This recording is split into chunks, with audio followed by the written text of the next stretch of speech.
In recent weeks, I have noticed that our mutual friends have started to behave strangely when it comes to my wife. This has made me suspicious. I'm Adam, and I've been married to Samantha for 8 years.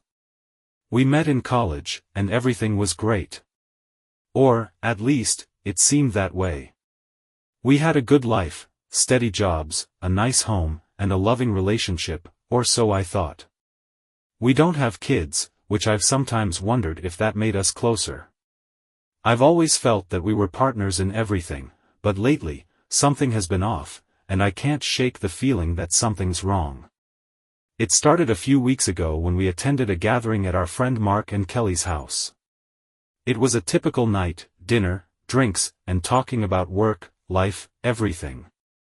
But there was this strange shift. Samantha had stepped outside to take a call, and when she came back in, she seemed more withdrawn than usual. I didn't think much of it at the time. She'd been stressed with work lately, so I figured it was nothing. But as the night went on, I began to notice the way people were acting around her. Mark's wife, Kelly, seemed unusually distant toward Samantha, almost cold. Kelly and I had always gotten along well, so I didn't understand why she was acting like that.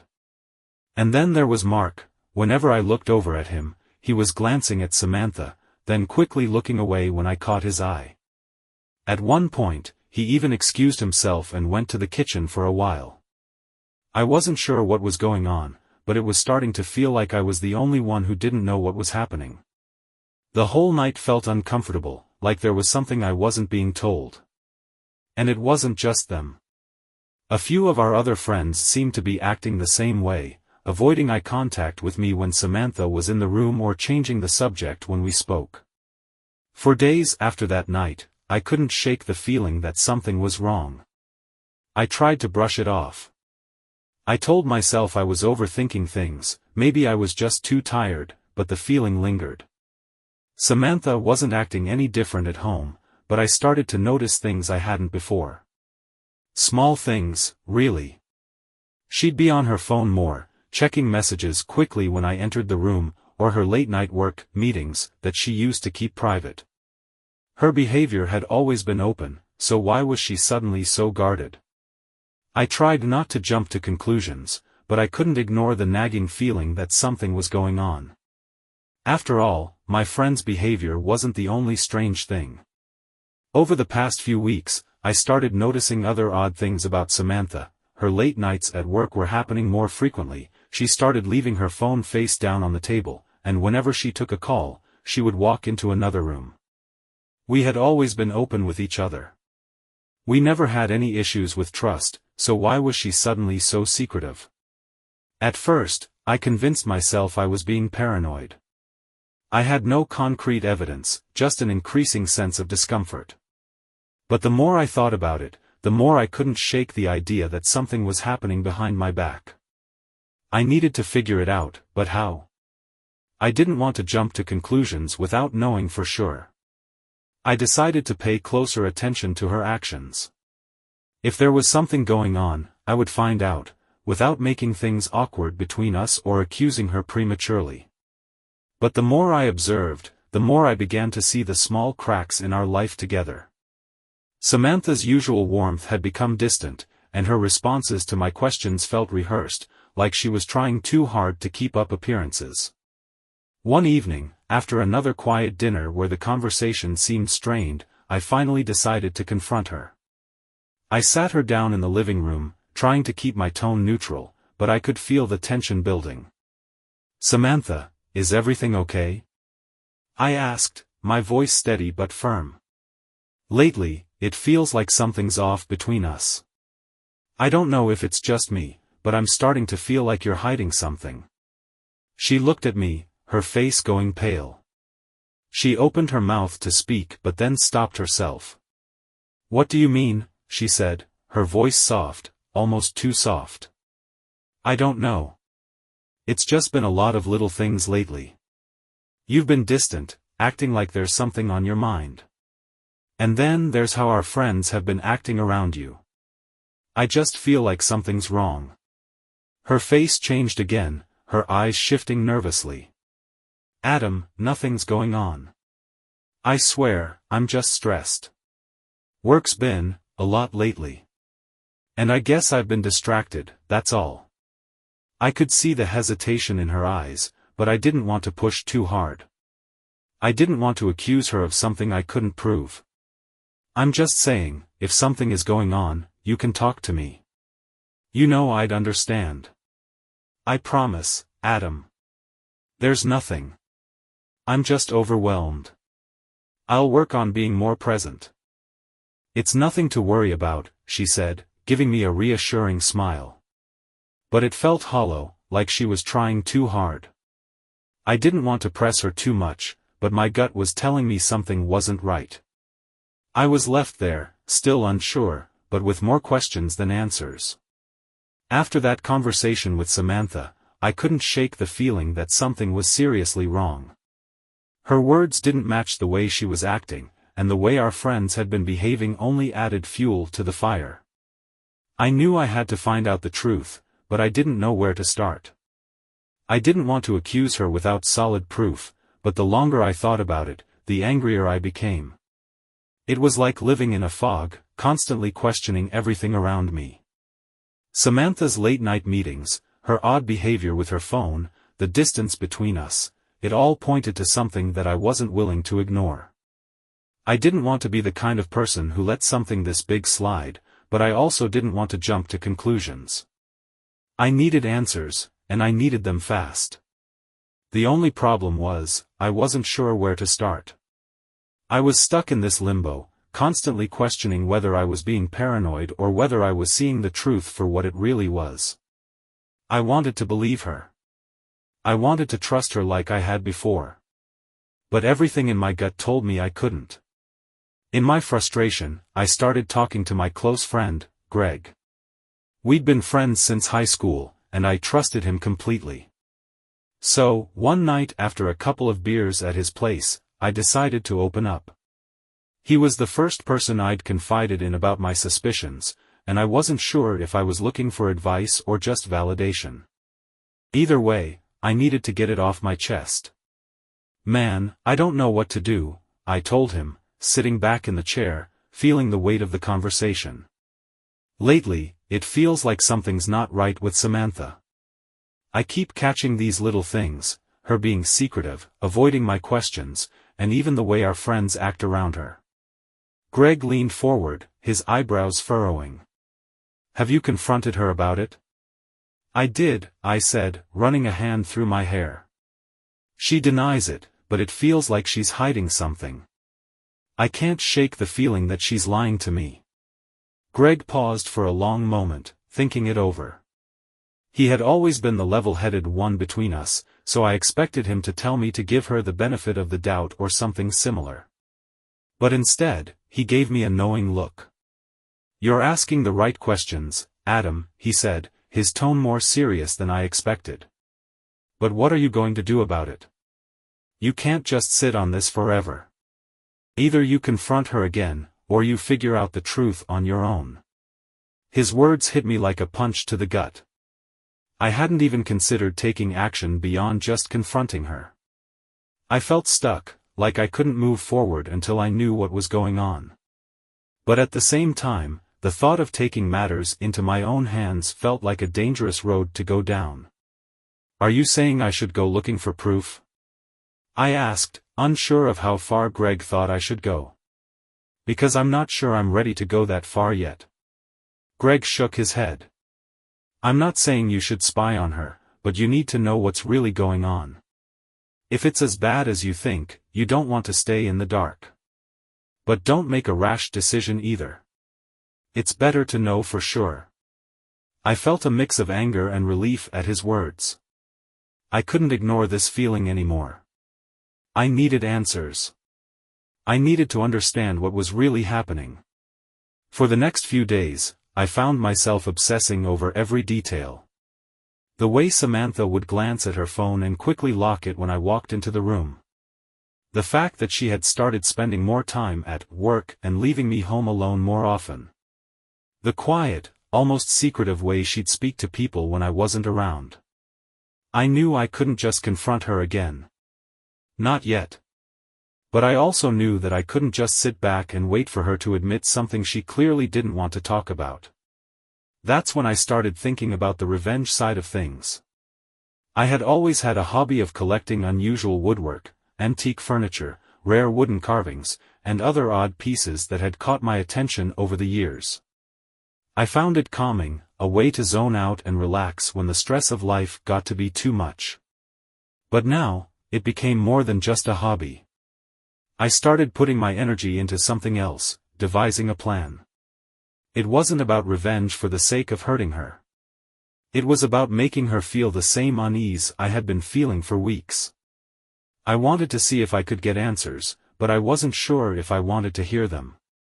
Still, it felt like a way to gain some control back.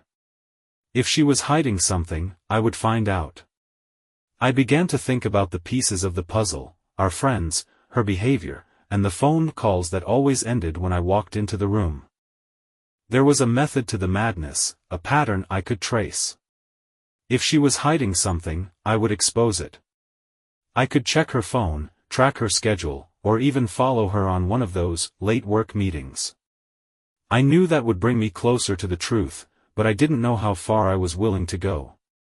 But the deeper I got into it, the more I realized I needed an ally. Someone who could help me carry out this plan, someone who could help me stay grounded while I sorted out this mess.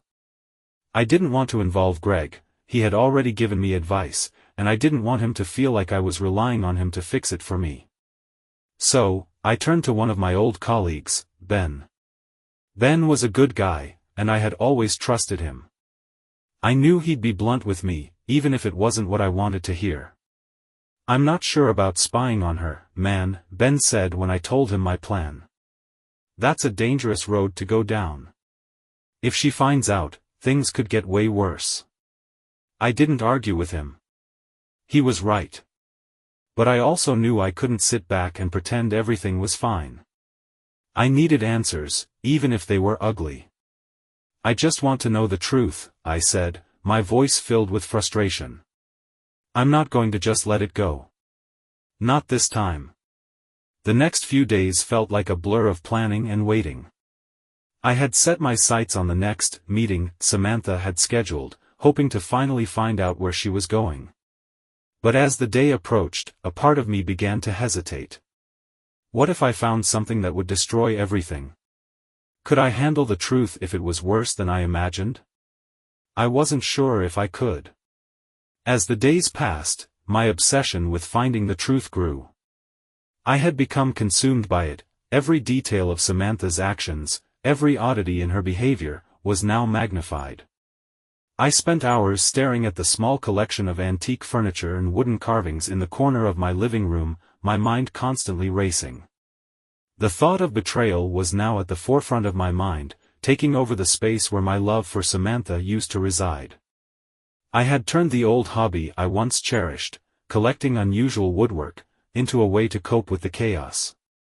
The beautiful wooden carvings, the intricate details in the old furniture, had stopped being my peaceful escape. Instead, I found myself constantly picking through new items I had acquired, whether they were simple or elaborate, as if they could somehow distract me from the darker thoughts eating at my brain. Each new piece I added to the collection seemed to serve as a temporary distraction, but it didn't help. No matter how many things I fixed, restored, or brought home, they couldn't erase the gnawing suspicion that had been building. I was far from peaceful, and the wooden products I loved had become symbols of my frustration, symbols of the anger I was feeling, the unanswered questions that never stopped lingering in my mind. They were growing just like the thoughts that consumed me. My attempts to reach out for help failed completely. Ben, my old colleague, who I had thought might support me, had made it clear he wasn't on board with my plan.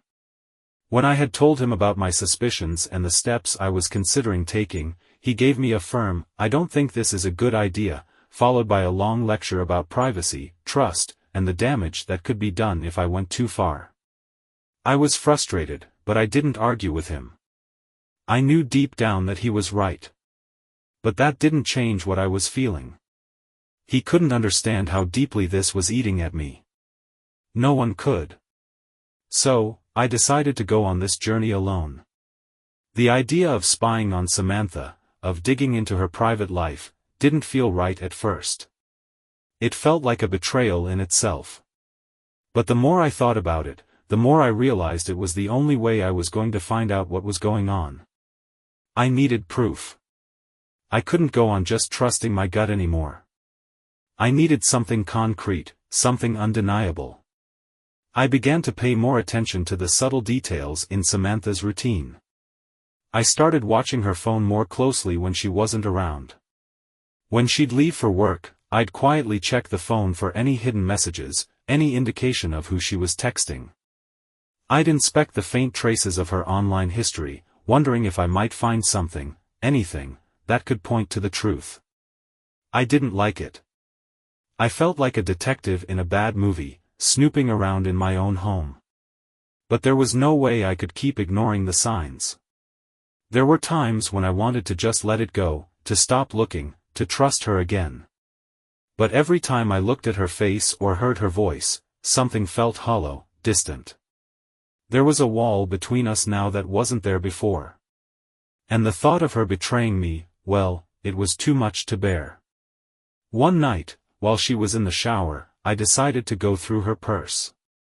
I'd done this before, not out of distrust, but out of a desire to understand. The feeling of unease had slowly grown over time, and I thought maybe this one action could help me put my mind at ease. As I rummaged through her things, I came across an envelope that was tucked at the bottom of her bag, something I hadn't seen before. It was addressed to her, from a name I didn't recognize, Derek Jameson. My heart skipped a beat. The letter had no return address, and it looked like it had been opened recently. I pulled it out, my hands trembling, and opened it carefully. The letter was short, but the words were enough to stop me in my tracks. I miss you. I've been thinking about our last time together. Let's find time to meet soon. I'll be waiting for your text. The words burned into my brain, and I couldn't focus on anything else. I put the letter back exactly where I found it, my hands shaking. I felt sick to my stomach. Who was Derek Jameson? And why was she keeping this from me? Why had she lied about something so simple, just a name on an envelope, an innocent note? But it wasn't innocent. It was a message, a sign that something was happening behind my back. Something real. The next day, I confronted Samantha. I didn't know what to say at first, but as soon as she walked in, I knew I couldn't hide it any longer. Samantha, I began, trying to keep my voice steady. I need to know who Derek Jameson is. She froze, her face blanching as she looked at me. She knew, in that moment, that I knew. She tried to smile, but it was a nervous, tight smile that didn't reach her eyes. It's not what you think, Adam, she said quickly, her voice trembling. Please, let me explain.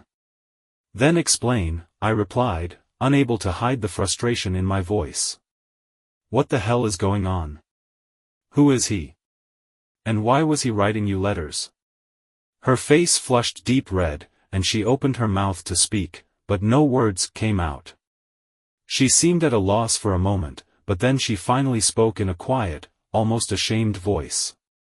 Derek, he's someone I met a few months ago. I didn't mean for it to happen.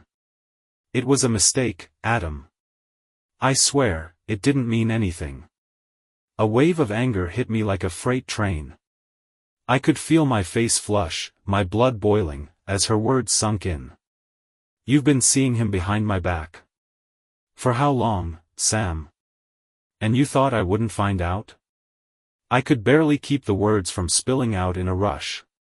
She looked down at the floor, her voice shaking. I was lonely, Adam.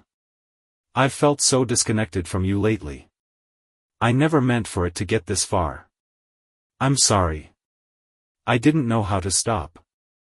The truth was spilling out, and I felt like my world was crumbling.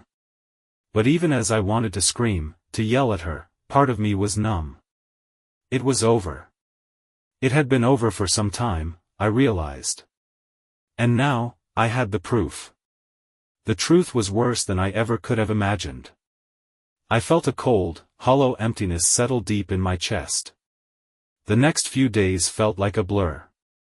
I had the answers, the evidence I needed, but nothing seemed to make sense anymore. Samantha had admitted to the affair with Derek, but somehow, even with the truth laid bare before me, I couldn't wrap my mind around it. How had we gotten here? How had we gone from the life I thought we were building together to this betrayal? I spent hours replaying the conversation in my head, going over every word, every reaction. Samantha's explanation, her apology, felt like empty words, even though I knew she was genuinely remorseful. She had been lonely. She had felt disconnected from me. I couldn't help but wonder if that was the truth, or just a convenient excuse. She had made a choice to betray me, to sleep with another man, and no amount of explanation would make that right. But it wasn't just the affair that was eating at me, it was everything that had happened after. The secrecy, the lies, the way our friends had acted around her. I had spent weeks noticing the small things, the suspicious behaviors. Now, everything made sense in the worst possible way. But even though I knew the truth, even though I had proof in my hands, I didn't know what to do with it. The anger I had felt initially began to give way to a hollow sadness. I had found the answers I was looking for, but in the process, I had lost something I couldn't get back, trust. And once that was gone, what was left? It was on a Thursday afternoon when everything hit me like a ton of bricks. I had been walking down the street, headed to the store, trying to distract myself. The sun was shining, the world was busy, but I felt like I was walking through a fog. That's when I saw them. Samantha and Derek. They were walking hand in hand down the sidewalk, talking quietly, laughing. The sight of them together, so carefree, so comfortable, hit me like a physical blow. I stopped in my tracks, my heart hammering in my chest as I watched them. I felt sick, like I was suffocating. I stood there for a moment, unsure of what to do. Part of me wanted to confront them, to march over and yell at them, but the other part of me, this numb, hollow part, just stood there frozen. I was a spectator in my own life, watching everything I knew crumble to dust. They didn't notice me. They were too absorbed in each other. Samantha had a small smile on her face, something I hadn't seen in weeks. It was the smile she used to give me, the one I thought was reserved just for me.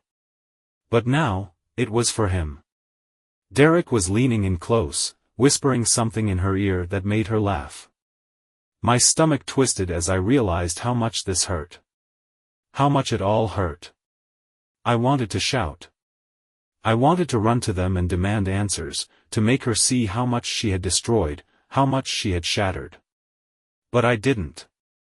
I just stood there, frozen in the moment, watching them walk away, hand in hand, like nothing was wrong. Like I didn't exist. The rest of the afternoon passed in a haze. I couldn't stop thinking about what I had seen. It felt like my world had just shattered. Samantha, the woman I thought I knew, had been carrying on with Derek behind my back. I wasn't angry anymore, I was devastated. I had seen the truth with my own eyes, but it made me feel worse than I could have imagined. I went home, not knowing what to do, not knowing how to feel. I sat on the couch for what felt like hours, just staring at the wall, replaying everything. The conversations we had, the little lies, the excuses. The subtle ways she'd acted distant, the late-night calls, and now this, Derek.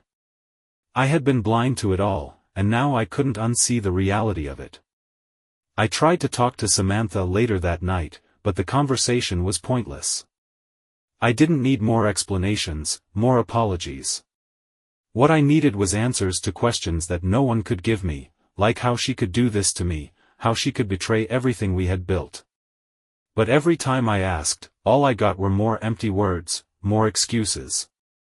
And I knew, deep down, that it didn't matter anymore. She had already made her choice. I wanted to leave. I wanted to walk away from everything, to escape from the pain, but I couldn't. There was still a part of me that loved her, a part of me that wasn't ready to let go.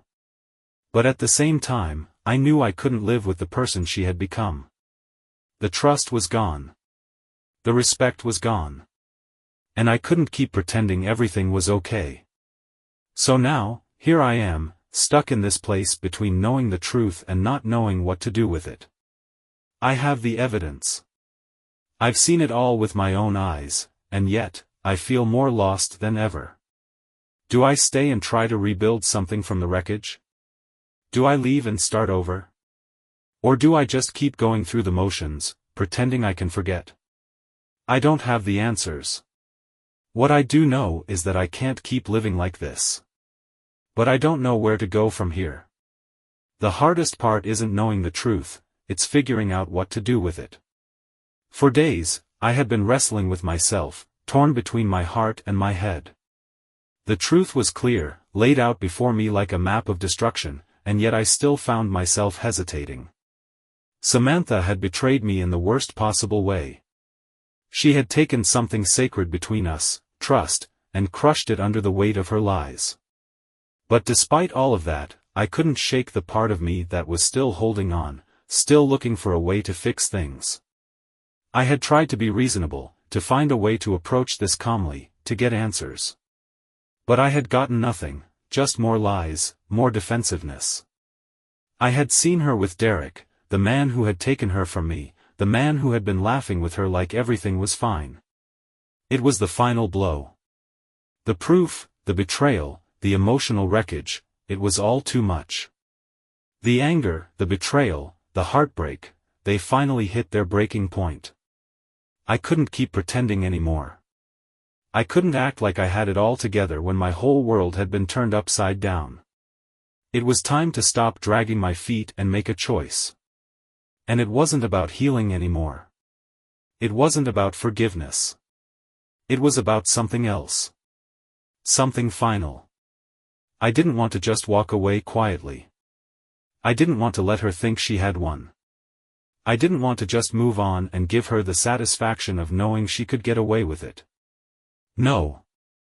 I was done with being the victim in this story. Samantha had made her choices, and now it was time for me to make mine. I spent the next few days thinking carefully about how I wanted to go about this. I had a plan, something that would not only give me closure, but also make her understand the gravity of what she had done. I wasn't interested in a quiet breakup, no matter how messy it might be. I wanted her to face the consequences of her actions in a way that would hurt her, just like she had hurt me. I wasn't proud of it.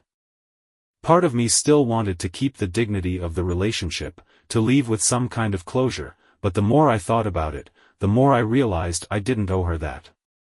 She had betrayed me, and now I was going to make her feel the weight of it. I decided my revenge would be simple, public humiliation. I wasn't going to keep her secret anymore. I wasn't going to let her pretend like nothing had happened. I would expose the truth, make sure that everyone around us knew exactly what she had done. Our friends, her colleagues, the people she thought she could manipulate into believing her innocence, no one would be left in the dark.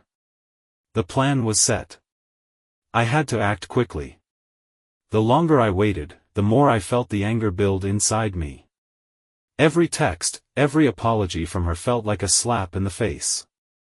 She was trying to act like nothing had happened, like we could go back to normal, and I couldn't stand it.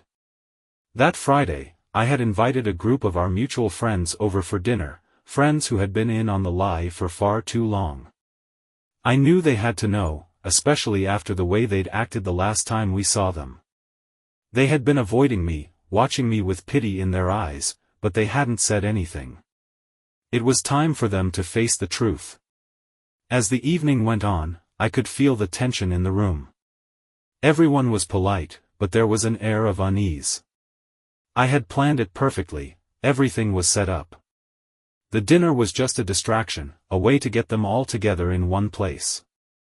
I waited until dessert was served, the wine glasses half empty, and the conversation flowing like nothing was wrong.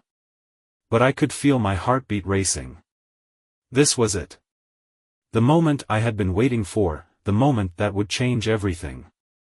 Samantha, I said, my voice steady but loud enough for everyone to hear, there's something I need to talk to everyone about. Something that you've been hiding from all of us. Samantha looked up at me, confusion in her eyes. What are you talking about, Adam? I didn't hesitate. I wasn't going to let her control the situation anymore. You've been lying to all of us, haven't you, Sam?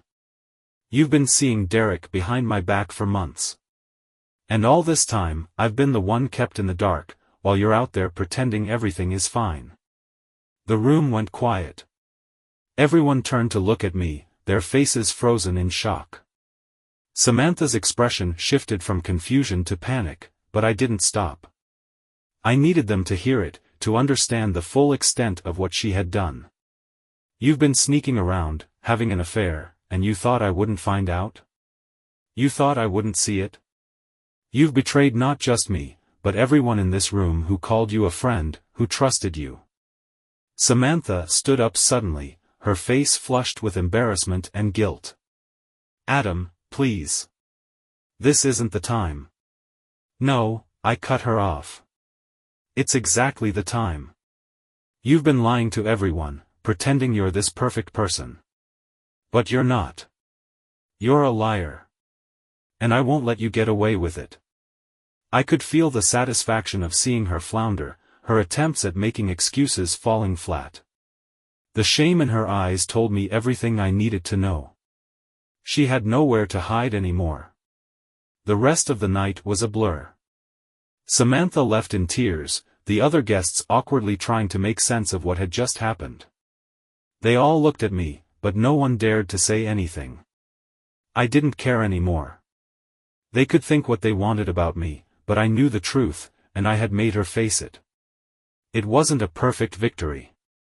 It wasn't the way I thought I would handle things. But it felt like I had reclaimed control. I had finally done something for myself after everything she had taken from me. The anger had burned through me, and now, it was gone. I didn't know what was next. I didn't know if I'd ever forgive Samantha, or if I'd be able to heal from this. But I had the truth, and with it, I had freed myself from the chains of doubt and confusion. The road ahead was uncertain, but it was mine to walk.